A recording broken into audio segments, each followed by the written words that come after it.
donde no sabes si va a ganar uno u otro, 165 demandas.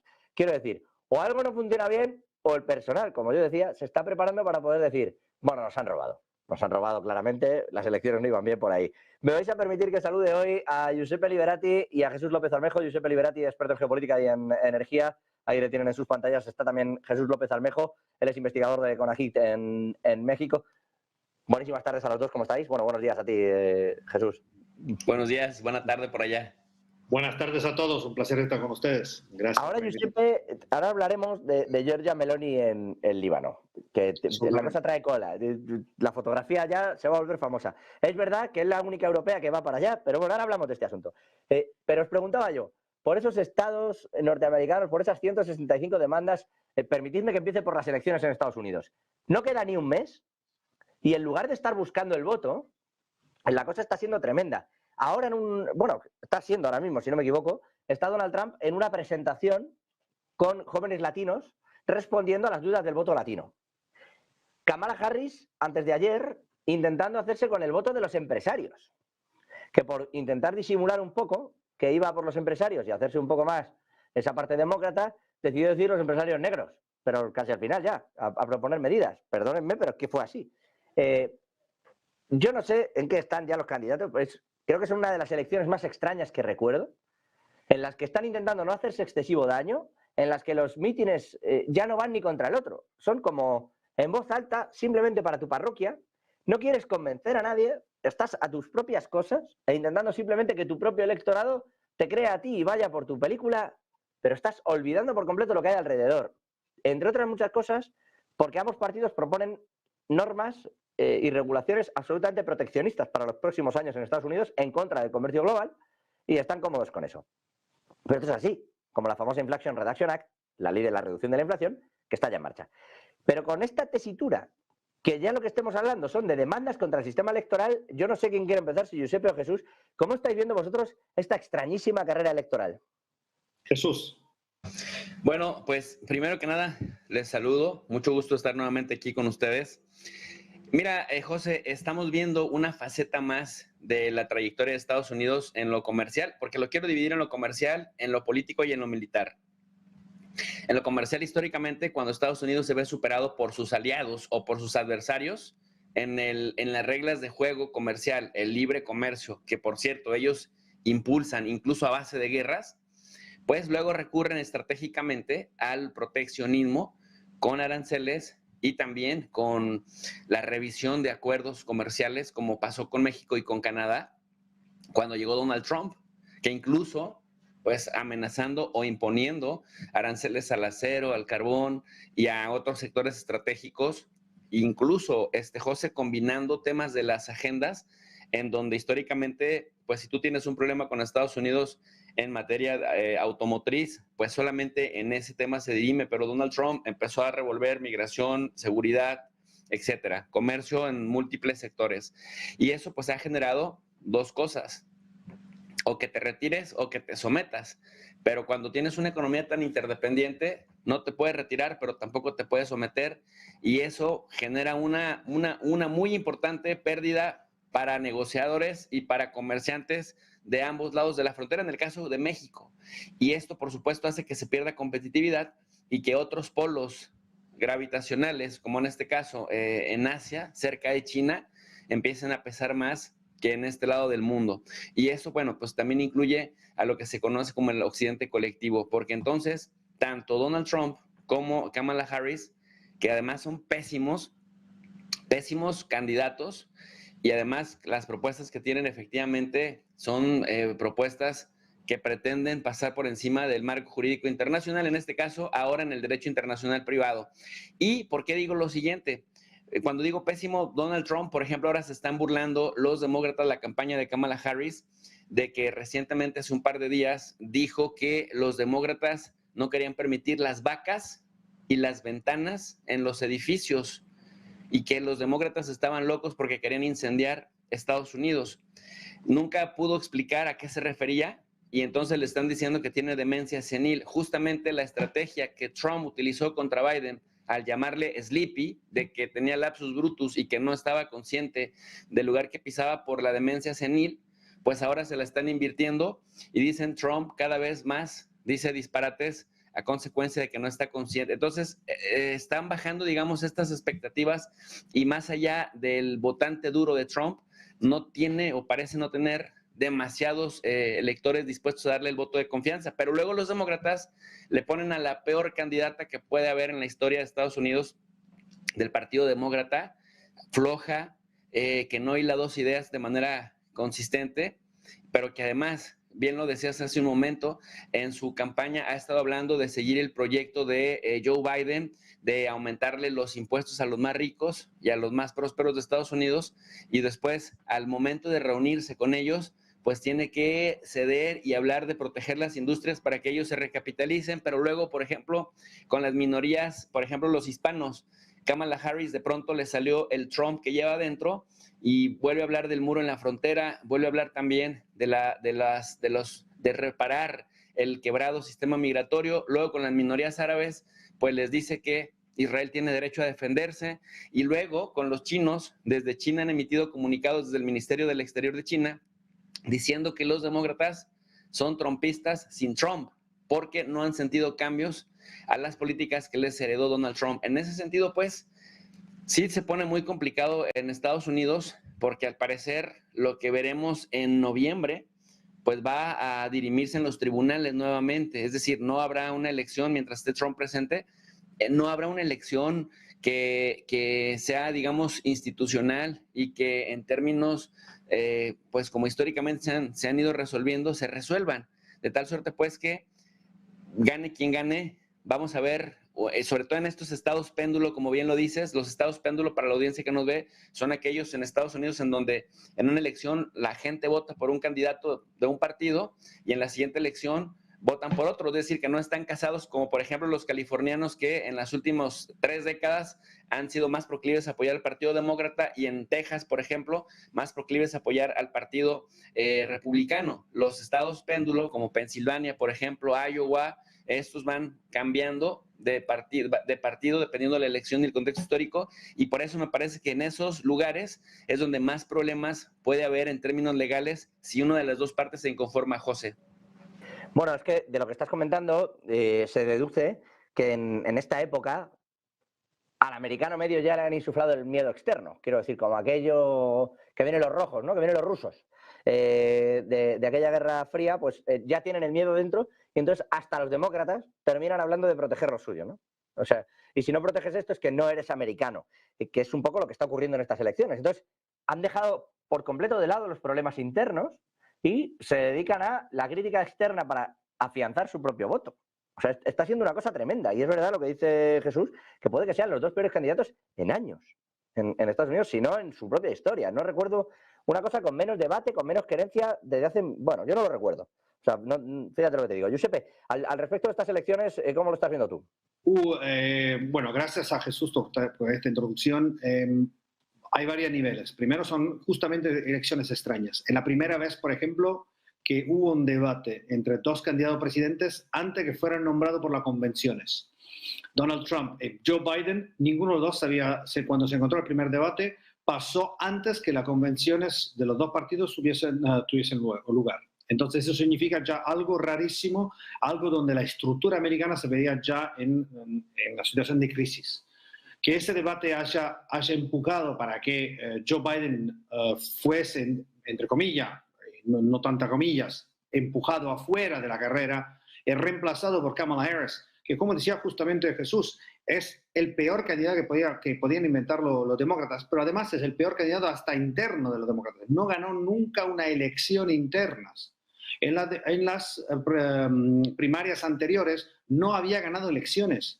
Es una persona interna del partido que efectivamente está empujada porque viene del mundo judicial, del mundo de California, este cultivo de una visión americana que solamente las dos costas son relevantes.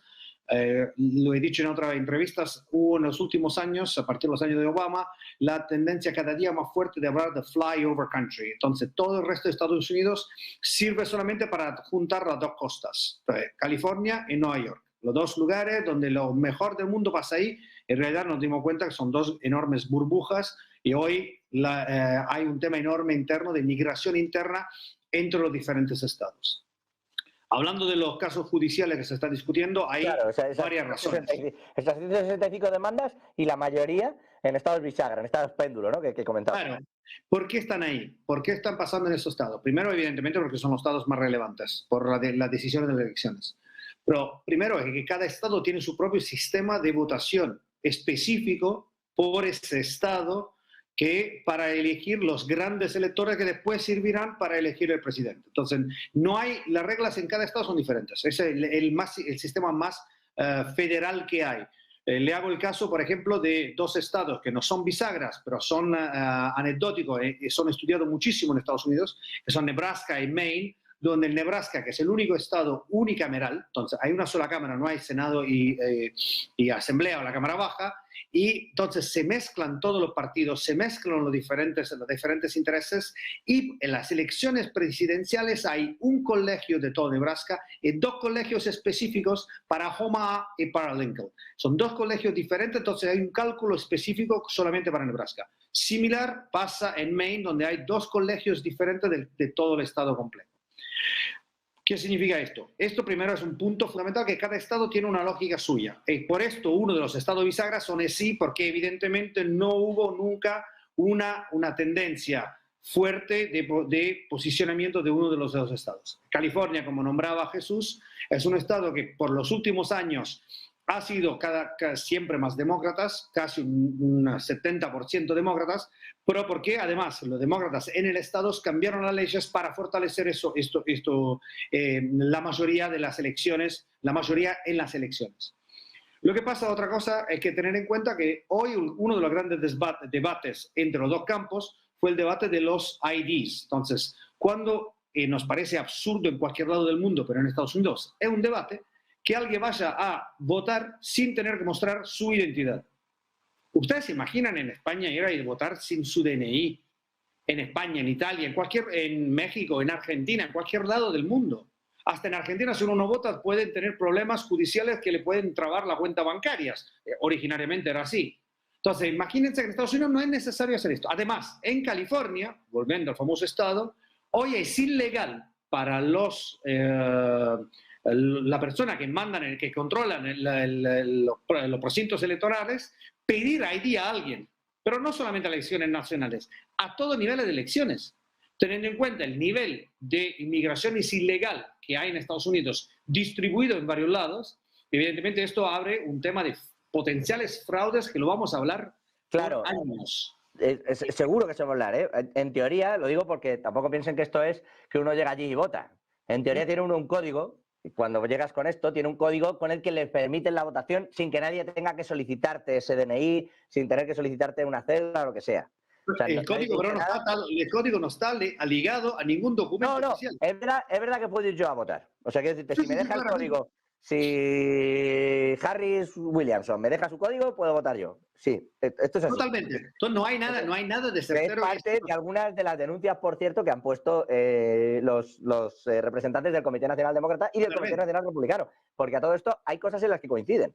Pero da igual, porque siguen pasando. Esto que dice... Y otra cosa es que un debate que hubo en el Senado esta semana es, en muchos lugares, de volver a un voto papel, para tener una libreta, para un papelito, para poderlo contar físicamente. Porque en muchos estados, acuérdense la famosa elección en Florida entre Bush y Gore, que se terminó en una manera escandalosa, y ahí tampoco los dos candidatos eran los mejores, y no sé si ellos dos eran mejores de lo que tenemos hoy. Acá podemos abrir debates históricos.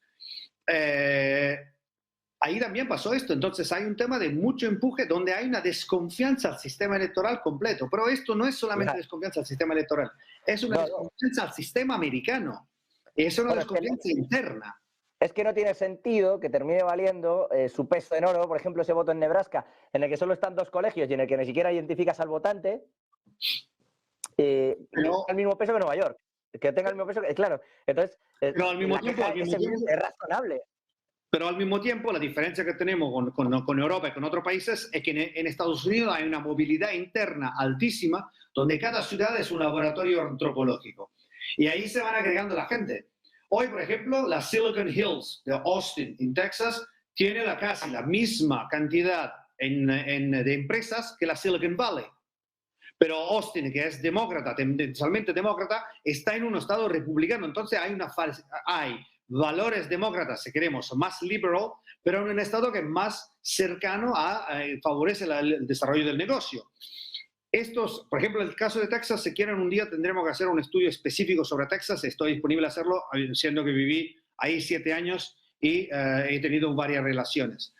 Texas es extremadamente interesante. Hoy Texas está por superar el PIB de Italia y es el único estado de la Unión que podría de mañana decir me voy y tiene derecho a irse sin problema alguno. No pasa, entonces, pero podría, pero sí, sí. Podría, es una potencialidad. Os voy a cambiar el tercio, Giuseppe, y le devuelvo la palabra también a Jesús, trasladándome a uno de los focos de la geopolítica. Antes de irnos al plan de victoria de Zelensky, del que me gustaría oíros hablar, pero de ese vamos a esperar a después de la publicidad. Antes de eso, quisiera irme a Israel. Hoy, nuevos ataques sobre Beirut. Irán ha salido, como con muchísima seguridad, a decir que no le preocupa en absoluto que Israel marque como objetivo sus actividades nucleares. Digo actividades porque hay zonas que son laboratorios, determinados almacenes, pero dice que no le preocupa que lo marque como objetivo porque cree que no va a ocurrir y que no se va a atrever a llegar a ese punto. Dicho esto, se supone que efectivamente en la llamada Netanyahu y Biden acordaron que eso no ocurriría. Que esto es una cosa que uno dice por teléfono y luego a saber. ¿Cómo estáis viendo vosotros esa tensión? ¿Qué creéis que está ocurriendo allí? ¿Por qué sigue avanzando las tropas en Líbano a pesar de la oposición de Naciones Unidas? En la comunicación política, José, es muy importante la disuasión. Se emiten ciertos mensajes para disuadir, se emiten otros mensajes para persuadir, es decir, convencer de que algo te favorece para que lo hagas, o la disuasión, convencerte de que algo no te conviene para que no lo hagas. Me parece que Irán ahora cae un poco en la retórica de otros liderazgos árabes de otras décadas, en donde efectivamente intentan recurrir a la comunicación política como medida de disuasión. Sin embargo, cuando después no son consecuentes con sus acciones que respalden lo que dicen, pues se terminan convirtiendo un poco en una especie de burla del resto, porque hablan demasiado, son muy grandilocuentes. Por ejemplo, ahora en el funeral de un general iraní que fue asesinado junto con uno de los liderazgos del Hezbollah, otro general viene a decir que tienen armas mucho más poderosas que las armas nucleares. Bueno, que se pueda probar hasta este momento que hay algo más destructivo que las armas nucleares, me parece que no. Pero, y que además algo que estuviera por encima de eso, pues sería rastreable por otros países, porque recordemos que también, pues es la guerra de los espías, ¿no? Todo el mundo espía a todo el mundo y ya en un mundo lleno de satélites, en una era llena de satélites, difícilmente se pueden esconder cosas. Sin embargo, en ese sentido, pues Irán ha pecado de declaraciones grandilocuentes con la finalidad de disuadir a Israel y no ha disuadido a Israel para nada, porque Israel sigue masacrando y cometiendo genocidio abierto en la Franja de Gaza con escenas espeluznantes que a todo el mundo le erizan la piel.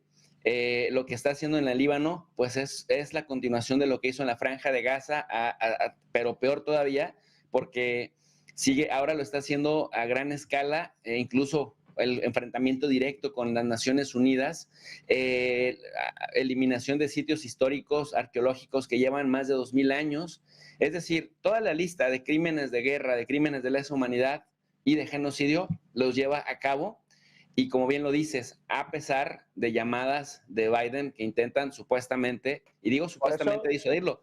Hay un muy respetado académico, José, se llama Stephen Walt, que decía apenas hace unos 2 o 3 días en el Twitter que los diferentes mandatarios del mundo tendrían que pedirle, lo decía irónicamente, a Netanyahu la fórmula de cómo hacer enojar a Joe Biden, el presidente de los Estados Unidos, de cómo humillarlo públicamente y todavía lograr que te diera $18 mil millones y que apoyara todas y cada una de las acciones que juraba que no estaba de acuerdo o que no estaba enterado. Bueno, es que eso lo hemos contado aquí, que de decir no pasará esto a pasar, más o menos la duración son 4 días. Por eso decía yo, si esto de los ataques a objetivos nucleares te lo creías o no, claro.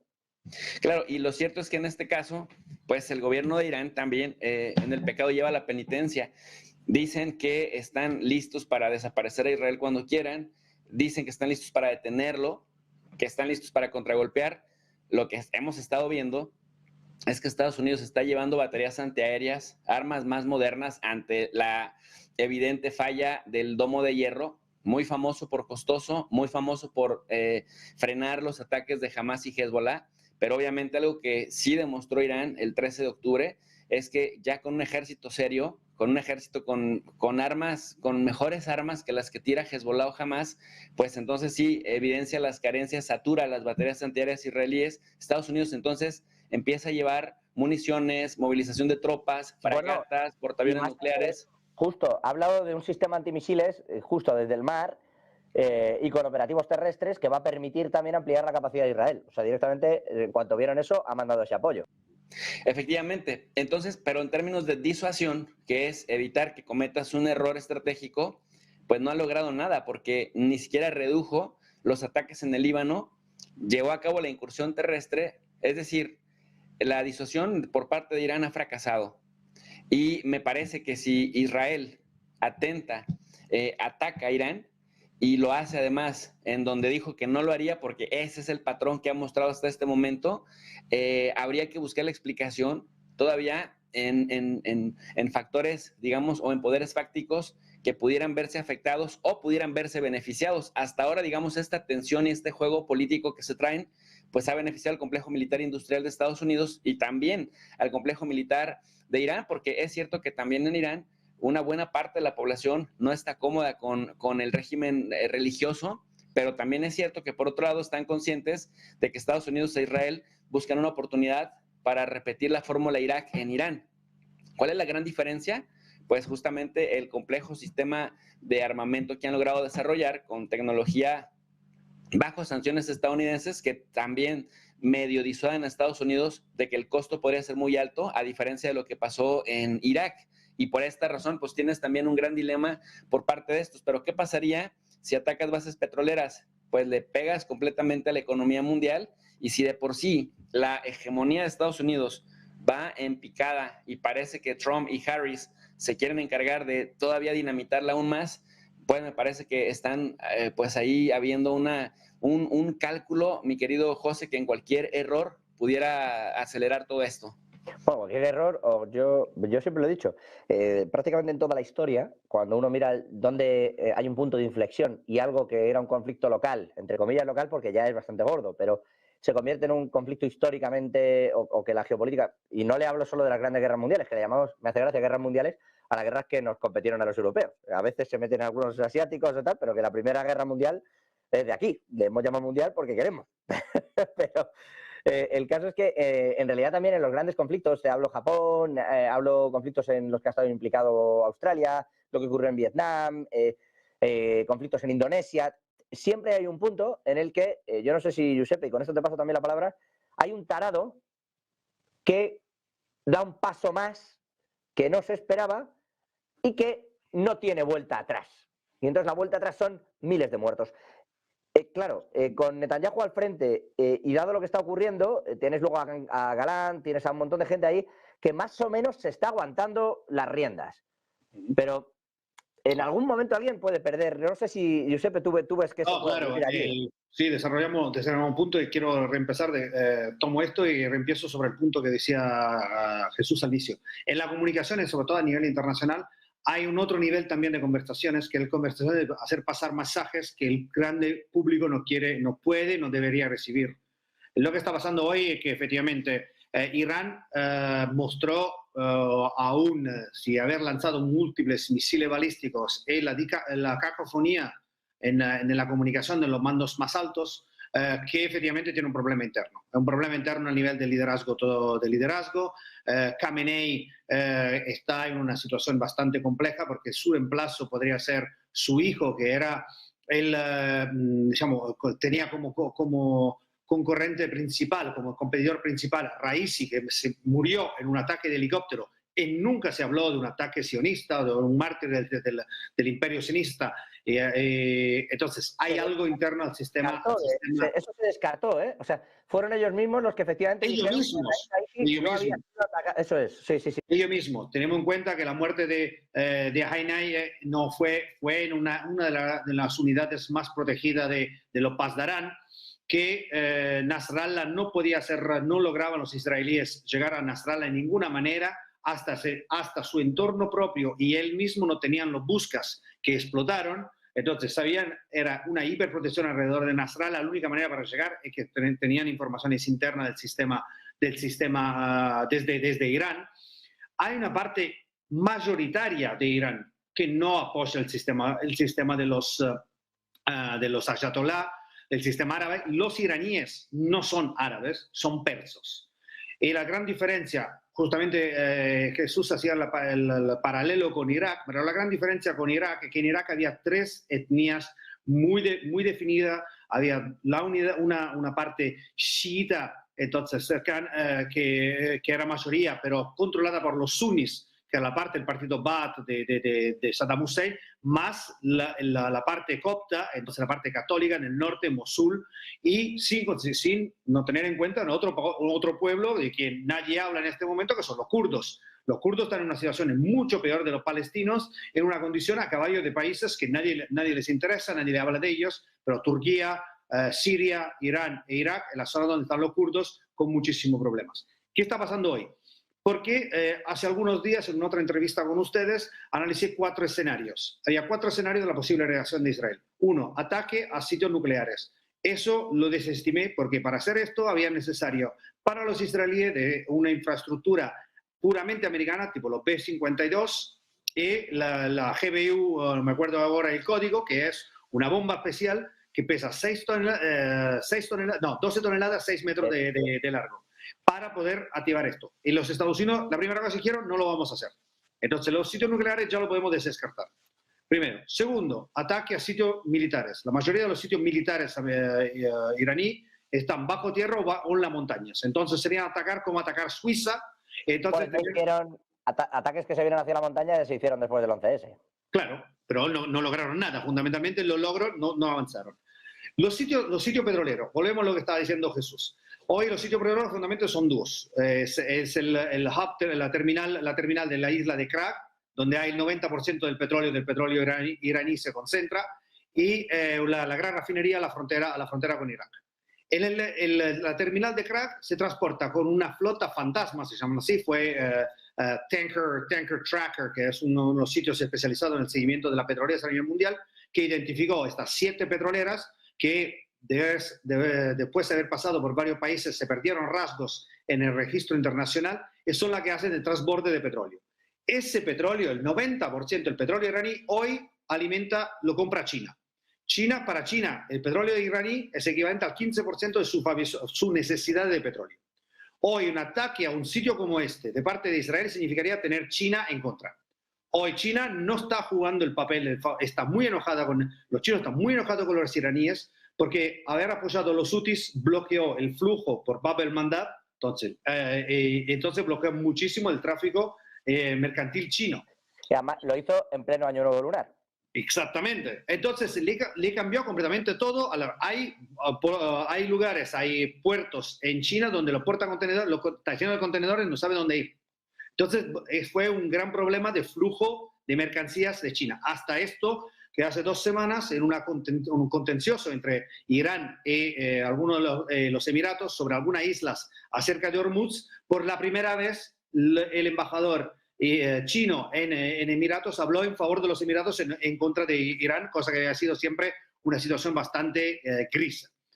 Entonces, 1, 2, 3, 4. El cuarto episodio, que para mí el cuarto escenario que se confirma con lo que vimos hoy. Ayer aparentemente hubo una explosión en un oleoducto en Irán.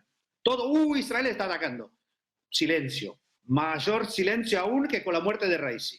Entonces, es evidente que hay una tensión interna. Entonces, si Israel lograra, sin un ataque militar fuerte, hacer un cambio de régimen en Irán, habría logrado 4 cosas. Es una de las hipótesis que tenemos que tener en cuenta, pero son 4 hipótesis que tenemos. ¿Por qué hay 4 ventajas? No hay una disrupción de los terminales petroleros. 4 ventajas para quién? A nivel mundial, solo analizo a nivel mundial. Primero, no hay una disrupción de los terminales petroleros. Tenemos en cuenta que hoy la capacidad Irán es equivalente al 5% de la capacidad de producción de petróleo a nivel mundial. Si hay un cambio de régimen, la primera cosa que los países internacionales harán es bajar las sanciones a Irán. Entonces ese petróleo volvería al mercado, con un impacto inflacionístico positivo, que es el gran problema que ambos, Biden y Harris y Trump, tienen. Un impacto inflacionístico brutal, porque bajaría el precio del petróleo. Directo.